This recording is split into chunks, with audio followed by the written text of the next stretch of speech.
ఎందుకు నన్ను టార్గెట్ చేసిండు? ఒక్కని మాట్లాడి చెప్పండి అధ్యక్ష, ముందు కంట్రోల్ పెట్టండి అధ్యక్ష.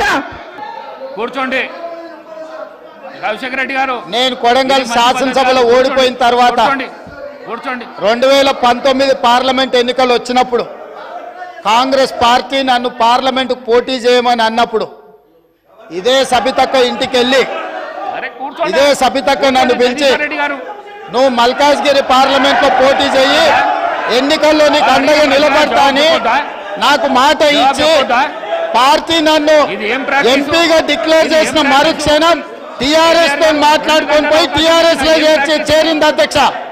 తమ్ముడుగా నన్ను పిలిచి మల్కాజ్గిరి పార్లమెంట్ లో ఎన్నికల్లో పోటీ చేయమని నన్ను ప్రోత్సహించి పార్టీ నన్ను ఎన్నికల్లో అభ్యర్థిగా నిర్ణయించిన తర్వాత కేసీఆర్ మాటలకు అధికారం కోసం కాంగ్రెస్ ను వదిలి టీఆర్ఎస్ పార్టీలో చేరి మంత్రి పదవి పొంది తమ్ముని మోసం చేసింది కాబట్టి ఈ రోజు నమ్మొద్దు అని కేటీఆర్ కి చెప్పిన అధ్యక్ష.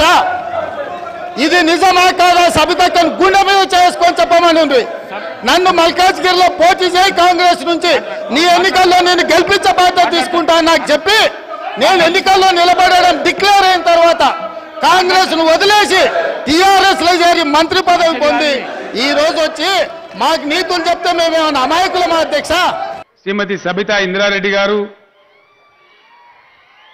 మన రాష్ట్ర మన దేశ ప్రపంచ మహిళలందరికీ కూడా నా తరపున మన రాష్ట్రం తరపున ఎత్ర నార్యంతు పూజ్యంతే తత్ర రమంత దేవత అని చెప్పి ఎక్కడ స్త్రీలు పూజించబడతారో గౌరవించబడతారో అక్కడ దేవతలు సంచరిస్తూ ఉంటారని చెప్పినారు.